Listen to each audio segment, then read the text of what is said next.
I do batch them sometimes, but now what I've done is, because now this is my full-time gig is this in consulting. So right. I'm no longer a title rep, thank Jesus.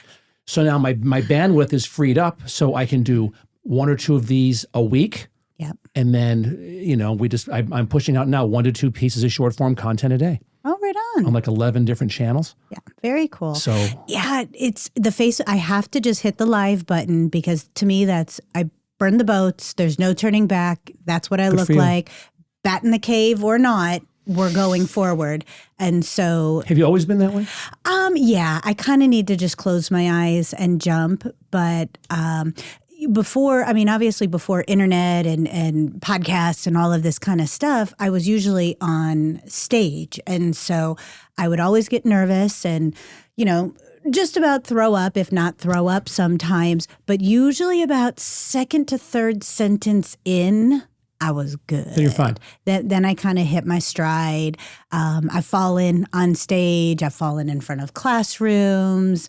And, I've kind of, any way to mess up, I've kind of done it. So I'm not super worried about that I've always wanted to do a presentation where my fly is purposely down to see just who has my back. Exactly. Who's got me? And to say, hey, you're going to let the horse out of the barn. Yep. Zip it up. There you go. And I still think at some point in time, I am going to do that. Well, my zipper down's a whole different show, but whole other thing. I do it because I talk with my hands and I touch my face a lot. Yeah. And when I'm teaching and I'm using the dry erase and I'm of course using neon green and then I'll do this and then I went through a whole class once. They didn't tell me that, those people are assholes. Yeah, they were. They don't have your back. They were. And I actually called them all out. I'm like, hey, ladies, at least you guys would help a sister out here. There's some type of honor amongst thieves. I would think that when you're giving a presentation, you think you're connecting with these people and you know them already, that they're going to kind of with guides, it's, bro code. So it's hey, if my fly's down, I think I got back, hey man, you're, XYZ.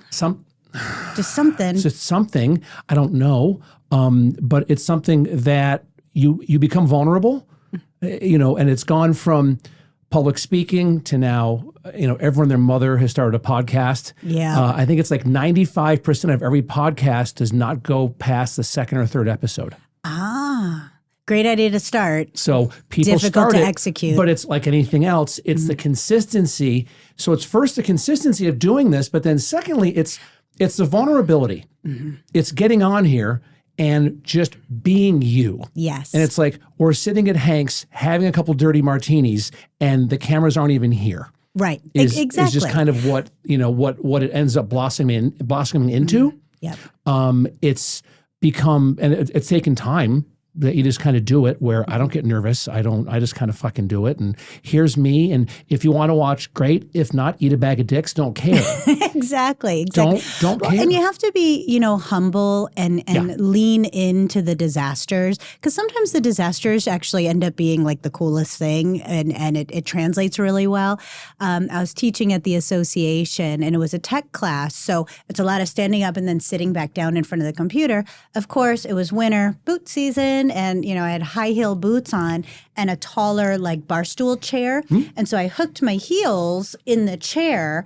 And when I was on the computer doing the display, and then it's time to get up and now lecture. And the body got up, but the heels and the feet did not. My. So literal face plant right there. And I'm laying on the ground. Literally like that. And all I could think of in my head was the movie Superstar. So I just popped up and went, Superstar! And then went right back into teaching. And it worked. Laugh? It worked. Yeah. It did. And I ended up with a bruise on my forehead. Really? Oh, honey. Yeah. I hit the ground hard on that one. But I was able to get back up and just start teaching keep doing again. it. How long have you been a licensed realtor? I actually got licensed in 2004, around April, May. So next April and May, it'll be 20 years. Holy hell. Yeah. They give you a pin. I'm not even going to fucking touch that one. I know. That's, It's a lunch, and it's like walking into the AARP crowds. Exactly right. Half the room died last week. Nobody told them. I don't know how proud I am of this one. It's, and then how long have you been a broker? So, oh my gosh, I was about 18 months in, and I realized that I wanted to get into more of that leadership role, and I knew that I needed to get my broker sales license. I was working at Century 21 Money World way back then. Oh, yeah. And I told a little fib that I had a dentist appointment because I was not willing to take on the accountability of not passing. And I went and took my my broker's exam, and I didn't have enough time in real estate yet, but I had enough college credits that it waived the time requirement, and I was able to get my broker sales. And then I became the trainer, then assistant broker. And then I moved companies a couple of times, and KW was the first time I was the broker and have been ever since. So I'd say the broker for about 11, 12 years now. And how long at Urban Nest? I will be celebrating, I think, 6 years come January. And here's my take on you. Oh, let's hear this. My dear, all right, is that in a business where, in Las Vegas real estate, it is ruthless here. And people that watch this are from all over the world, and they're going to go, oh, well, I'm in Sydney, Australia, and it's tough here too. No, fuck off. It's Las Vegas. And people will, cut your eyes out. You won't even know it until the deal is done. And they'll smile the whole time and do the whole thing. Or they'll just reveal their hand to you and completely be like immature and blurt stuff out. And which those are the best to work with them, because actually you know what you're getting.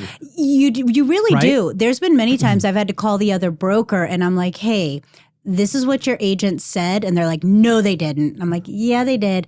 And they put it in an email.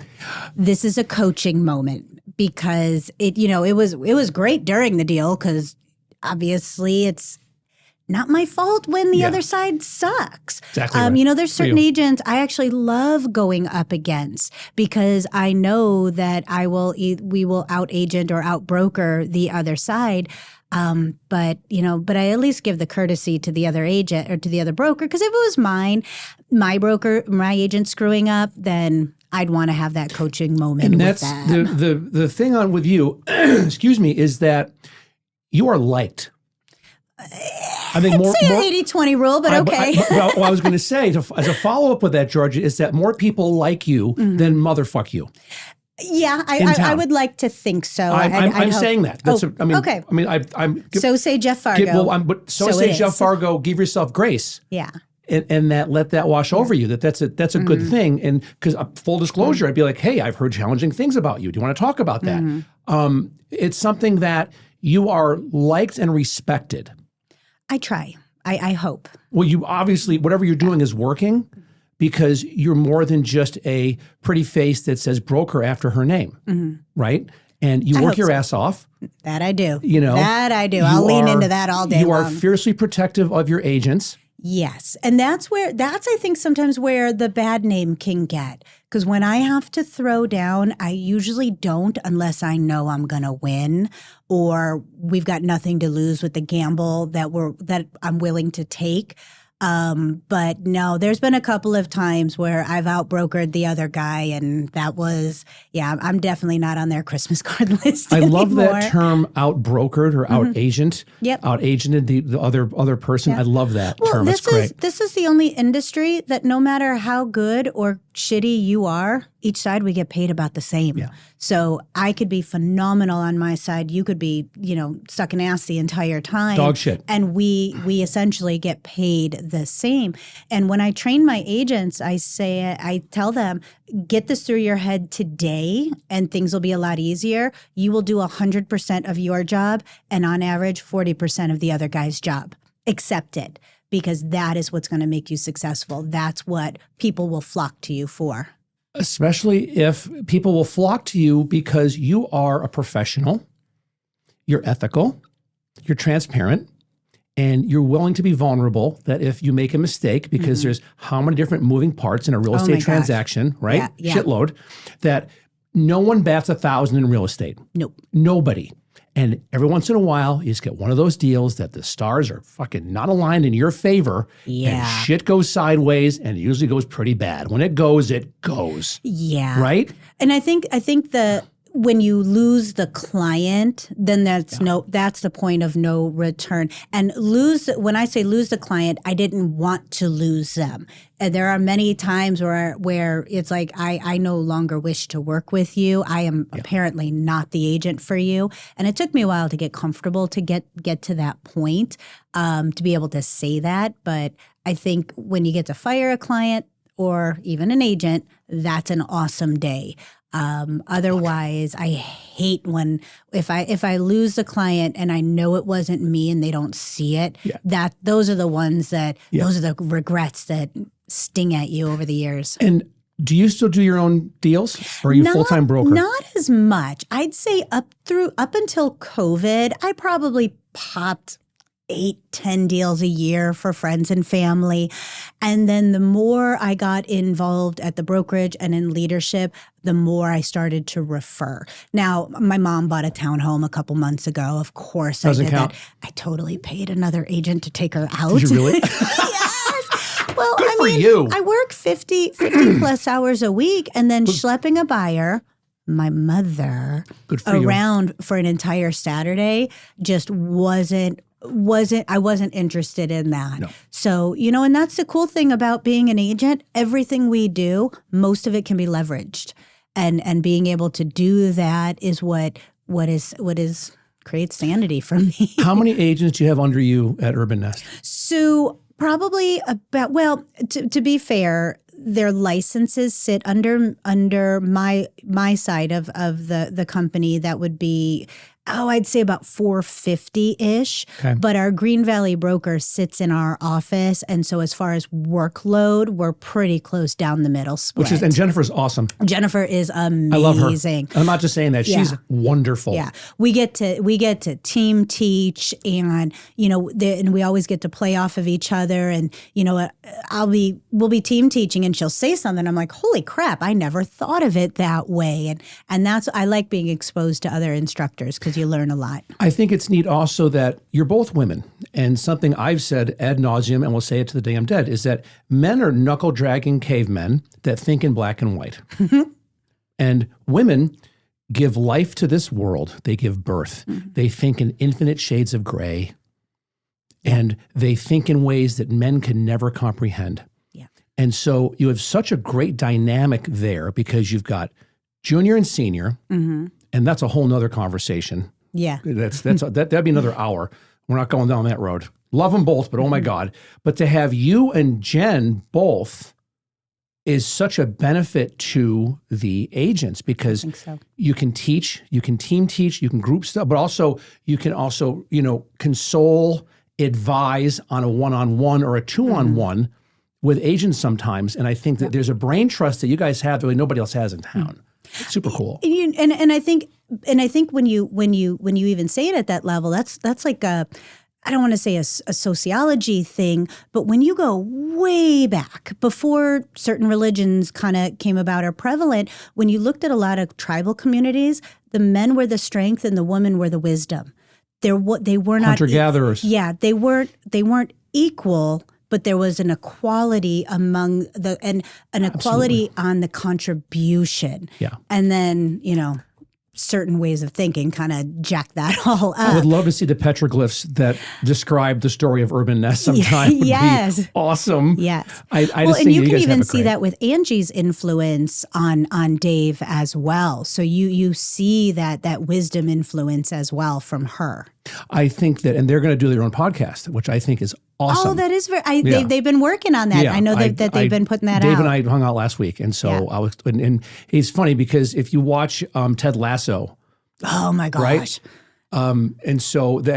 Which is like one of my favorite shows. My partner is full beard, and every once in a while I'm like, shave it, leave the mustache, babe. And he's like, you just want me to look like Ted Lasso. I'm like, shush, don't worry about that. But if he's smart, he should. I know, right? So Dave calls me Coach Beard. I'm his Coach I Beard. like that. Because when it's no matter what, but especially when we're in his office, it's just, we have it's always at least a 2-hour meeting, and we talk about everything. Yep. Personal, professional, the world, politics, real estate, our businesses, everything. And he gives me unfiltered advice. It makes me better. And I think vice versa. And I'm always smarter when I spend time with Dave. Yeah. And that's the best way to have it, is being able to have like those honest, curt, to the point, and sometimes slightly hurtful, when things get said, but that the exposure to those thoughts is what creates growth and change in a person. And I think that you have to give someone permission to hurt you. And no one will ever hurt me unless I give them, my kids can hurt me all the time, and they do. Yeah. Right? And that's the job of kids. Yes. Until I'm gone. That's what's going to happen. Okay, fine. I'm going to pay for things and they're going to hurt me. Done. But anyone else, like Dave has called me out on stuff before, and I've loved it because he's like, hey, what are you doing this for? I thought, you were going to go down this road, even with doing this. Right. And it was so good because I was like, yeah, I was thinking that too. And it's great to have that type of sounding board and take it to another level with you because of being a woman and just having a wonderful, beautiful, big brain. Right? Yep. So my question to you is this. If you were Empress of real estate, and let's just say of Las Vegas, of LVR, how would you run things? Okay. And now before you answer, Lexi Glassman? Yes. Okay. And who I adore, like you. Yeah. I just adore her because she's smart. She's funny. She's a cutie patootie. And she slings it. Asked her the same, everything I'm asking you, asked her the same stuff. And she was just like, this, I think this. Yep. So there's a difference between the association and being a real estate agent. In the recent events, NAR, the mess in California with their association. Yeah. I don't think NAR is as necessary as it used to be. I think NAR holds us hostage through the MLS. You can join our MLS without NAR, but the cost is triple and you lose the forms. So forms and access to data is the noose that they put around every single one of our necks. And that's I would probably do away with I would separate NAR from the MLS, and I would focus strictly on the technology and the MLS. You can look at what our current president is doing, and, they say NAR is, they're the ethics and the professional standards for us. Well, according to you, I should be sleeping with everybody at my office if that is the professional standard that you want us to be held to. So I would probably separate that. And then second, eliminate at least 8,000 agents. I couldn't agree with you more. I think that here, I can't speak to other MLSs around the nation, but to here, it's been run by a bunch of people that there's no performance standards. There's people that are doing 4 or 5 deals a year, maybe. Oh, I'd be thrilled. Those can stay. In a leadership role. Right? And I'm like, the fuck are you, what right do you have to represent 18,000 licensed realtors where you do like 0 to, 4 to 5 deals a year, maybe? I have a problem with that. And I would say that with them in the room. I don't give a shit. I have a big problem with that one. I have a problem with it's a lot like the Mormon church. It's run by a bunch of old, out-of-touch white men. Yeah. That just say, it's like, they're like Plato on top of a mountain with a bunch of young naked boys around them. And they're just preaching things, and the boys just writing things down on tablets and saying, okay, let's do this and this. I remember back when I was at Fatco, we brought in Jay O'Brien, who owns one of the owners of Client Giant. Love him. Him and Jeff Jaco are 2 of my homies. Fucking love them. To get them to speak at then Galvar, it was like dealing with the fucking DMV. It was horrific. We couldn't even get the RSVP list of people afterwards. Yeah. And 500 people. We pack the room, and they would give us nothing. And it was literally, I'd rather have gone to the DMV to get my address changed on my license than work at that time with Galvar. It was awful. What they offer, what they bring to the table, and maybe back in the day, it was more. I was actually the chair of the MLS for many, many years. And I think I did 2 or 3 different terms. I started when the MLS was a committee of the association. And then what Dave J. Tina did in his year as president of LVR is he tried to take a big leap, but when anytime you go too big, they make sure they pull you back a little bit. He was able to at least get them to spin off the MLS as a wholly owned subsidiary. Now, the LVR is the only shareholder, so they still control and do everything. It's like we're on the long leash and opposed to the short leash. But I think the time has come where the decision has to come from the people in power, and the people in power don't have an interest in really allowing that side of things to take off. And, board members would whine that you're taking away the brokerage by offering too much technology. Well, what can the brokerage offer? And it's like, but what gets brought to the masses shouldn't be what separates you. It actually forces the brokers to innovate. Something like a CRM was new, and now it's become mundane. It's average. Everybody needs one. So a broker's proposition of, I'll give you a CMA, or a CRM to keep your data in, that's our big value proposition. But it's like, well, what the hell is that? And when you read the fine print of some of the contracts, they own the data. Yeah. The broker owns the data. And so it's like, we're going to give you something awesome, but look at how it benefits us. It is something that self-benefiting type of mentality. I'm a cautiously optimistic guy at 53, soon to be 54. Fuck. And I'm not too far behind you, man. Good hell. And I made the comment, I forget, somebody put up like, here's all the committee heads for LVR. And it was a lot of younger people. And I made a comment. I said, it's so refreshing to see so many young faces getting involved. Yes. Like, I like Josh Campa. I like Josh. He's a good guy. Good guy. Good head on his shoulders, well respected. Yes. And is very, very, very much interwoven into raising the bar at LVR. He gives a shit. He gives a shit. I'm going to have him in here sometime. He gives a shit. And what we need in our leadership is to give a shit and no personal agenda. And it's funny because, it's a nonprofit, but how do you advocate for your brokerage? It's the rules interfere with each other. And it's hard to meet the standard of what the association wants and still stay true to your company and what you want in real estate. And it gets very, very clouded. It gets extremely convoluted when you go down that road. So one of the first things that I would do is just say, members, or anybody that decides to get involved and get elected, because you don't accidentally get elected. You have to fill out applications. You have to campaign for the MLS. You have to get nominated, and you have to send out text messages at 3:00 in the morning. Oh yeah, thanks, GK. But you know what? No publicity, even bad publicity, is good publicity. When they don't talk about you, that's when you get scared. Yes. So I don't even mind. Heart. I don't even mind when it's the haters, as long as you're getting some attention. Heart. But, I feel that if you want to pursue one of these positions, you shouldn't get your travel paid for. I feel it should be your obligation.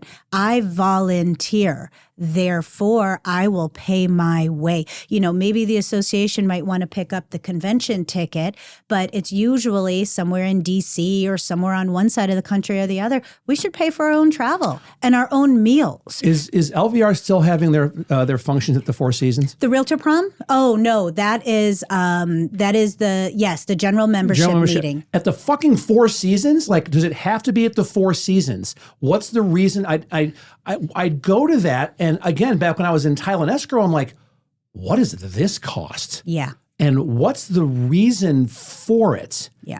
I don't know if there's a good relationship and they get a deal, but The whole reason they moved LVR to where they did, they actually surveyed to see where the majority of agents live. So they're on, Rainbow and 215, which is right in that, quick shot. You're in Summerlin, you're in Southern Highlands, you're quick Southwest to Henderson. Is great. It's perfect. Southwest is great. Why not there? Yeah. And for a while they were going to try to do, one at Red Rock and one down there. And that kind of went away. And Realtor Prom is coming up. That's, and no offense to Mary Perry and her installation, it's exciting for her. And the thing is, but that's what I always called it was Realtor Prom because that's what it felt like. Title reps, I got it from Paul Menguel when I was at Fatco. You call it prom season. Yes. When all the holiday parties start, because that's when all of the real estate offices they all start calling the title companies, asking for money. Yep. To pay for shit, even though you get little to no business from them at all. Yeah. But they still, hey, if you could help sponsor this, we'll put your name on the wall for 2 hours. Mm-hmm. Fuck you very much. I mean, how much? What's the ROI on that? What business? Exactly. The ROI on that is, I love the fact I'm no longer in talent escrow because not going to fucking sling it. Yeah. Georgia, I love it. And I love that you're slinging it too. Yep. It's like the ROI on that is a big bag of dick. And it's also the same when when LVR reaches out to their vendors to say, do you want to sponsor the luncheon at Trends? No, I don't want to sponsor a luncheon at Trends. Yeah. Why? That does nothing for my ROI. And how come there isn't some type of a committee where you have all the title companies together with senior leadership of LVR working together in a proactive, forward-thinking methodology on how to move forward together? Or carve out a title and escrow spot on the committees. On all the committees. Yes. And make it equal. On the board of in the leadership of the committees and lenders and, that type of thing to bring get all of that bring perspective. in the inspectors, bring in anyone who is integral in the real estate process. They should have a seat at the table. Absolutely. They should have a seat at the table because they've fucking earned it, first of all. And the more diversity that we have with that, then the less old boys club. It breaks up the old boys club. Preach. And preach. Adding that in, it was funny. I get antsy at these conventions because I always enjoyed going, but if it was 4 days, we could have knocked this shit out in 2. So I get very, very antsy. And a lot of times at these big hotels, they've got multiple conventions going on. And I don't know if I was in Orlando or New Orleans, but whatever yuppity up there was like yammering on about some shit that I really lost interest. And there's only so many like cat videos I can watch during the guy talking. So I get up and I start walking around and I crashed like a pharmaceutical convention. And I just kind of rolled in and the usher guy was like badge and I just held up my realtor badge and he waved me in because they don't give a shit. They just want to make sure you have a badge. And I went in and I was listening to their problems and I actually got some of my own solutions from what they've solved already. And to me, it was cool. I don't know shit about pharmaceuticals, but their industry was facing some of the same things we were facing, and they solved them. And I got a couple of ideas that sparked from that. So when you bring people with, different backgrounds and different insight, I think realtors, especially 20 years in the business, I try to stay focused on making sure I don't get nose blind to my industry because that's the way we always did it. That's the way we have to continue doing it. You need that fresh perspective to knock those blinders off. And, sometimes I need somebody to grab me by the back of the head and like, look at that. And then all of a sudden you start getting perspective and your paradigm starts to change. And then the floodgates of creativity and solutions just all start coming in. And when you are grabbed by the back of the head, it's not done with an agenda. Mm-hmm. It's not done out of ego. It's done because they've been down this road before. Yep. And they've seen it when you go this way and they're saying, honey bunny, look at it this way. Yeah. Trust me, just look at it this way. Just look. Yep. There was a story, and one of the things that I had heard, and it's a story that I repeat, because as an instructor and a speaker, it's rip off and duplicate. I don't even know what freaking stories are mine and what I've stolen from others. But I heard this, it was a little story that the guy told, and he was like, it was like Easter Sunday in a family, and there was like 4 or 5 generations of women that were all putting together dinner. And the daughter said, "Mom, why do you cut the sides off the roast?" "I don't know. That's because my mom did it. Go ask Mom." Goes and asks Grandma. Grandma says, "I do it because great-grandma did it." Great-grandma said it's because great-great-grandma did it. It's a heel. It's the best part, man. Finally, you got to great-great-grandma, and she said, "We did it because back then the ovens were too small." They've been cutting off the roast. They were solving a problem that got solved because they never thought to ask to do it differently. And I remind myself of that story all the time, where I'll actually say, "Are you cutting the ends off a roast right now?" And that's my little verbal cue to realize, do I have to get my head out of my ass and really take a fresh look around? Well, and that's what a lot of people forget to do. And it's every year the same shit gets spun out. I feel that every president starts with like these grand ideas. Then they realize that there is no way to get things done with a committee. And then at the end of their reign, they change one technology just to say they did something. And that's really, really frustrating. I don't think it should be a board of directors. I think it should be a CEO driving this bus. I agree. And a like Pepsi's former CEO, that type of CEO to kind of come in, not, the next in line that is put in their time at the association. I think it needs to be like that next, just really, really shake it up. In any business, I've always learned, if there's a problem at the lowest level, look up. Mm-hmm. Always, even like with kids. If the kid's being a shit, the parents are probably assholes and are shitty parents. Yep. And the same thing in corporate America, same thing with Las Vegas realtors. Yep. That if there's an issue at the committee level, well, who's in charge of the committees? Exactly. And who is steering the ship with all this, and what's influencing him or her with what's going on? Because it's been a shit show for years. Mm-hmm. Let's just face facts. Yep. You're in a very advantageous spot because, you and Jen are steering at the helm of the #1 brokerage in town. Yeah, we are. And rightfully so. And I've stepped back from the association. I used to be involved in everything because Dave and I have talked about this many times. He was president of the LVR. I was president of the MLS, committees, all that kind of stuff. And it's like, we want to save the world, but we don't need to start at that level. We did it under our own roof. And the results are exponential because of it. Have you ever read a book called Atlas Shrugged? Yes. Oh my God. I just read it. Love that book. And because, I'm one of my hobbies is crypto, and that's a big crypto book. And I'm like, a crypto book like written in the 50s and 60s, what does that even mean? Well, the book has nothing to do with crypto, nope. But and I've really been trying to internalize this, making my decision based on ability versus entitlement. And I've really tried to put that forward. So my partner and I, we don't watch TV series together. We listen to books together, and I got way ahead. So I had to like put it on pause for about a week for him to catch up. But we just finished it. Great book. It's 64-hour listen. So it was a commitment, but it was fucking awesome. Have it in Fountainhead? What's that? Fountainhead? Fountainhead. That's her other big book. Oh, so Angel started my partner started another one of hers, and my son had read one in high school, but I don't know what he started next. It's the best way that you want to do Atlas Shrugged, and then as soon as you can, after Atlas Shrugged, Fountainhead. Yeah. Is...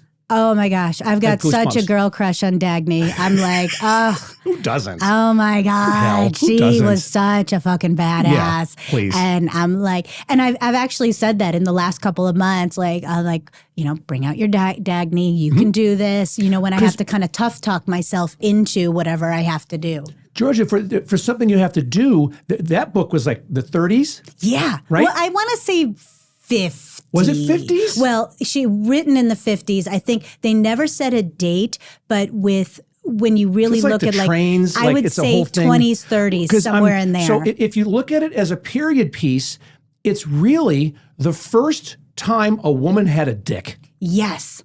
The first time ever it was a strong female character that I know of. There might be some shit from over in England that they wrote some goddamn books about, but fuck them. Yeah. It's sorry, but and like 30% of my audience is Great Britain. Sorry. There you go. Watch Mel Gibson in The Patriot. We won. All right. Sorry. Like John Sullivan, suck it. Sorry. Sorry. Is what it is, brother. But I think that, that type of strong leadership, the books are amazing, are just amazing. And we just get so caught up now in, I'm afraid to offend somebody. Now, this is not Urban Nest. I'm not saying this is not an indictment on you or your brokerage that I adore. It's LVR. And they're just so afraid to step on someone's toes. Yes. And it's like I kept saying, it's like fucking DMV. I went to an Ask the Candidate thing probably 4, maybe 5 years ago. And so LVR set it up, asked the candidates. You couldn't speak your question. You had to write it on a slip of paper, and then it was filtered through the attorney and I think some sort of leadership before it even got asked. Let us ask the tough questions. Why is that so difficult? Because they need to be asked. And I was having another conversation with another person that was not agreeing with what I was saying. And I finally, whether it was sarcastic or what, I'm like, if I don't cancel who you cancel, then am I canceled? And they were like, well, what do you mean? And I'm like, just that. And they couldn't give me a straight answer. And I'm like, then your answer is yes, because you can't give me a straight answer. And that I'm really, really struggling with. When the mob goes this way, we got to go that way. And, it's tough to have, there are really fucking difficult topics that need to be talked about. And when you're trailblazing, you shouldn't be using shame to keep people quiet. Ignorance gets handled when people can ask questions and learn. And you know what? They're dumb, stupid questions. I tell my kids, you come home and you ask me. When you hear shit at school, you come ask me. And the words they ask me, if they were to say it or get heard in public, they would be shamed and end up on YouTube and on the news. And it's like one of those things, how can you learn if you don't ask? And there's a lot of crazy shit happening right now that if you don't have that ability, if that birth isn't given to people to ask the questions, then what's the point? The thing with LVR, and we'll put a bow on that and then let it go, is I love Mary Perry. She's an East Coast girl. And tell it like it is. She's a grinder. Yep. She works her ass off. I have nothing but respect for Mary Perry. I love her because she's polarizing. People either love her or they don't. Just like Dave. If you don't have some haters, then you're doing something wrong. Exactly. You're not stirring shit up. Exactly. And so I love the fact that she's running the show now. What I'm concerned about is how much help does she have? And is she going to be screaming in an echo chamber because there's going to be a glass ceiling that she's going to hit? And there's only so much she can, that she'll be able, or her people can get done. However, again, we keep seeing this wave of younger blood coming in, and it's not a fucking Shar-Pei convention of California raisins of people that died 2 weeks ago and nobody told them, and they're running for leadership, roles on the board or leadership positions on committees for LVR. Yep. I love that. Love them or hate them, I love that Steve Hawks is running trends. I fucking love that. It's a shit starter. It gets conversations started. And trends were always well attended, but now that's like the ticket to get is trends, because Hawks brings in good people. He's insane. He knows he's insane. And I've told him I'm going to share some of my Xanax with him just to get him to, the tinfoil hat sometimes, but he's even dialed it down a little bit. And so, but you go into these committees, and in your heart and in your head, you're ready to make a difference and you're ready to change.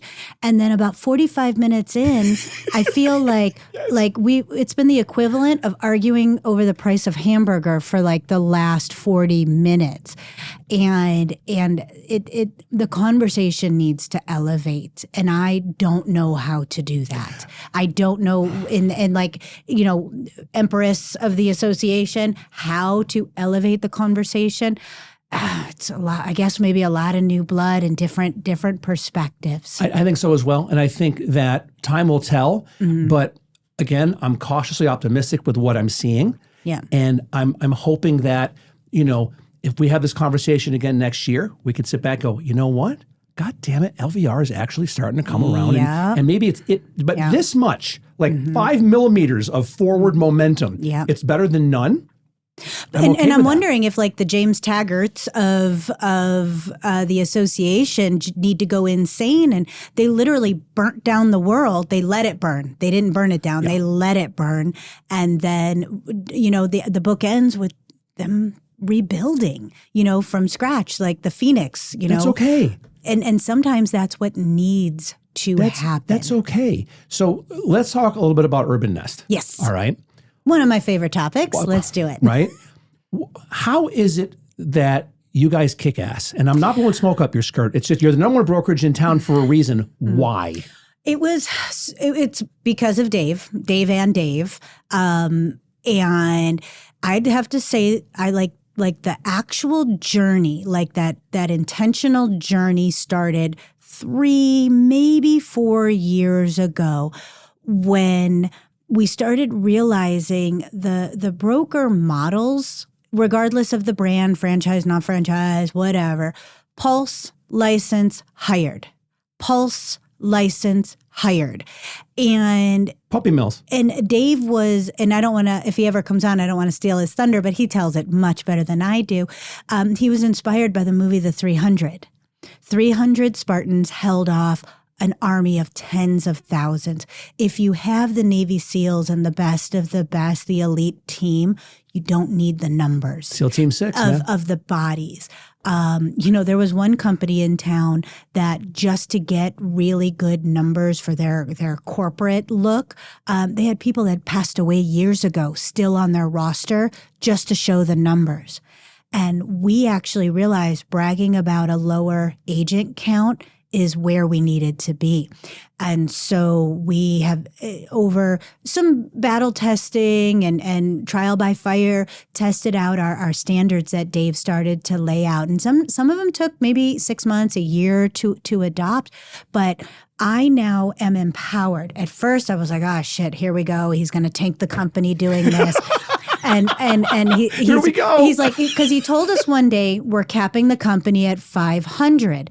And, I'm there in the meeting nodding my head. And in my head, I'm going, you fool, what are we doing? Your feet are sweating. You're like, what the shit? Yeah. Oh, yeah. But I'm like, all right, think about the roast. This is the way everybody else has done it. Why are we cutting the ends off the roast? Yeah. And that's what we stopped doing. We stopped cutting the ends off the roast because we didn't need to anymore. And then what was a fear of mine turned into probably my strongest empowerment feeling. I will have 10 interviews and I will offer a spot to 3. And that has made the difference. Our office is Grand Central Station every single day. I mean, the other day we had a big morning. So the afternoon was a lull. And I'm like, don't let an agent hear me say this, but I am so thankful they're all gone for the day. I can now get a little bit of work done. But it is Grand Central Station with everybody we like working with. Dave always says that, you hate to pull into the office and you see the car of that one agent and you're like, shit, I don't want to go in. I don't want to talk to them. We don't have that. And we've had to make some tough decisions. And I give Dave all the credit. He has turned agents where that was $65,000 walking us escorting them out the door because they were a dick. They were a bad, not a good person, not doing good business. And so, being empowered to hold that standard, my job has actually gotten easier because I'm working with a higher quality person. And it's not like we're like firing all of our agents if they're not hitting certain numbers, but the way we hire and what our expectation is, everybody's raising to it and they're getting inspired and they're moving forward because of it. people do want to be held to a standard. They do want, and Dave says this all the time, people want a standard and they want to be held accountable. Well, success breeds success. Yes. And the guy who started the whole thing was Craig Tan, in my opinion. He was one of the first, for sure. One of the first ones to say, you're going to do X amount of deals a year. There's going to be a dress code. You are going to adhere to these standards if you're going to work here. Yep. And he, says no to more people than come in. Dave took that same premise to scale. Yes. He put that on steroids. And absolutely. Yeah. And with all due respect to Craig, what Craig has done, that's a whole nother animal at Huntington and Ellis, where Dave has taken it to scale to say, we're going to cap it at 500. And there is an air of exclusivity if you hang your license at Urban Nest Realty in Las Vegas, Nevada, that you're going to want to come in. And there is a sense of camaraderie. Yes. And I love the fact that it's like this Mount Rushmore of talent between you, Jen, the Daves, Danny, like everyone that's there. And then you've got some of the biggest names in town are hanging their licenses there. And all of them, from what I've seen, doors are open. Yep. You go and ask a question. The quality seeps out. Whether you're new or underproducing, if you show up in the office, you can't help but get some on you. Yeah. It's I used to say osmosis, but then I actually had an interview with somebody that was a scientist, and she's like, "You're using that word." And she gave me the technical word. How and dare I'm like, you? oh, the technical What's wrong word. with you bitch? Yeah. I was like, damn it, you just totally rained on my parade. But no, I was interviewing an agent, and they would have been a brand new agent. So there's a split with that. And they're like, I've got like these $1 million deals. And I'm like, good for you. You're going to get the best training ever. She's like, what I'm going to do is I'm just going to go to the other company, get a higher split, and then come back. I'll just bring my license here. And I said, no, thank you. I'll give you, all I can commit to you is I will have a conversation with you then. But right now it's going to be a no, thank you. And she's like, but I'm supposed to tell you no. And I'm like, actually, it doesn't work that way here. Not here. I tell you no. We also have great coffee. Oh my God, the coffee machine is we also fabulous. have the best fucking coffee in town. Yeah. Now, I love the water filling station. Oh, yeah. I mean, because agents, you got to stay hydrated. It's the whole thing that's there, and the other things that are coming down the road are just awesome. Yep.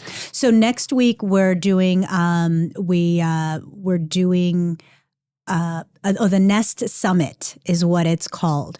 And it is going to be a full day of speakers. I'm running a panel on teams. Jennifer is running a panel on top individual agents. Dave's doing the one on luxury. There's going to be speakers in between, breakout sessions, and then we're going to roll right into our third quarter awards. And those are one of those days where I know I'm going to have 300 people through that office that day. Grand Central Station. Yeah. Get a good night's sleep beforehand. Yep, absolutely. It's something, just what you've built is so cool. And you adhere to your standards. Yep. And I love the dichotomy of the Daves. And to be in a room with both of them together is hysterical. Yep. Because of just my goodness. That's a whole nother. I've told Dave, I go, you got to bring the Dave and Dave show back. That was the best Facebook Live stuff ever. What was just phenomenal to bring that. I told both of them, you got to bring that back. Because they're so different and they're so the same simultaneously, which is, it's the most bizarre thing to watch play out, but it works. It works. It is so amazing well. the way they complement each other and check each other. I know he is blessed for having that relationship with his dad. It's wonderful. Yeah. The thing that it's so cool to see that, and the love that they have for each other, the respect they have for each other, and they're both East Coast guys, so it's that edgy, fuck you, I love you. Yeah. And what's cool is, because Dave and I get heated, sometimes, and we have the fuck you, no fuck you back conversations, but it always ends up good. And I grew up, Sicilian family. I mean, it wasn't a Christmas without a big giant fuck South you of the and boot, man. everybody leaving crying. And, it's funny because sometimes that's the way when you want to confront things head on, it's ugly, it's hard, and it's intense. And the faster that you can lean into it, the faster you get through to that resolution and those breakthroughs. And so uncomfortable, yeah, but at the same time, it works. Speaking about what works, my last question to you is this, my little love, is what's in your position now, what are you most proud of? Oh, shit. Me. I got to go with me. I was talking to my son. He's in high school, and I was telling him about the time when I was about a junior in high school. And, we grew up poor. There was no college trust fund. I was the first one to end up going to college. So the story ends up good. But I was working in a diner, and I had just made the decision that I'm going to drop out of high school and I'm just going to, work full time because money is freedom and I have money. And, back then my tips in my pocket was the most money I had ever made. Fast forward to like adult standards, it was nothing. And I was going to call in I was going to just skip school the next day and work a double shift that night. And the night crew came on. And these were these ladies who are probably the age I am now, but they looked wrecked, just ridden hard, put up wet. And I asked the one lady, and I'm like, how far did you go into school? She goes, I dropped out when I was a junior in high school. And that's exactly what I was thinking about doing. And I was like, fuck, I need to rethink this. And I went to school the next day, and I'm like, I think I might have been a senior. But I went to school, and then I talked with every instructor. Two of them didn't even know who I was because I don't think I attended class that often. And so I asked them, and I'm like, I don't care if I have to wash their car or whatever I got to do, just pass me. And there was no money, and I knew I had to put myself through college. I went to the 4-year school in Syracuse, and I had them help me write my schedule for the junior college because that's all I could afford to go to. I couldn't pay for 4 full years. I could only pay for 2. Lemoyne College. Tiny little school next to Syracuse University. From Canandaigua. I know Lemoyne. Oh, there you go. There you go. And so, and then I made it through, and I got into college, and I got bit by the technology bug. That's what I got my degree in, computer engineer for the first 6 or 8 years. But I was the first one to graduate college, and I made this. I did this, regardless of what happened. I was a single mom for a few years in there. Nothing stopped me. So I think it's the, Dave always says, burn the boats. And that attitude works for him. I look at it a little differently. I am a cat that will land on her feet no matter what. So I don't get too worried about what's going to happen because I will figure it the fuck out as I go. Every time. And so I think that's what I think I'm most proud of is just that sometimes that stubborn, bullheaded determination where it's like I'm almost too stupid to realize I should back off and I'll just push through it no matter what. I think that it's fitting. It's very fitting. Thank you. That's a great answer. Thank you. That was a great answer. Oh, good. I pulled that one out. No. Well, but you did, but you didn't. I mean, you're very good at what you do. Thank you. And I can't thank you enough for coming in and spending time. This was awesome. I can't believe an hour's up already. I know, it goes fast. So exciting. I would love to have you back in. Absolutely. Let's get like 3 or 4 months because I want to see things kind of evolve. Yes. With what's going on with nationally, what's playing out locally here. Let's let things kind of bear fruit. Yep. And then what I'd love to do is have you and Lexi in at the same time. Well, that would be cool. That would be really cool. I think at that point in time, I've just landed I can't say who it is yet, but I've landed a tequila sponsor. Ooh. I can drink that. Yes, as can I. They have a wonderful Blanco that I love. And we're basically inking stuff very soon. We shook hands last week. That's so awesome. We'll have a little tequila sponsor here, and the ladies will come in with myself. We're going to have a couple of drinks and just talk about whatever suits our fancy. That works. I love it. I love it. Thank you, my friend. Awesome. Thank you, Jeff.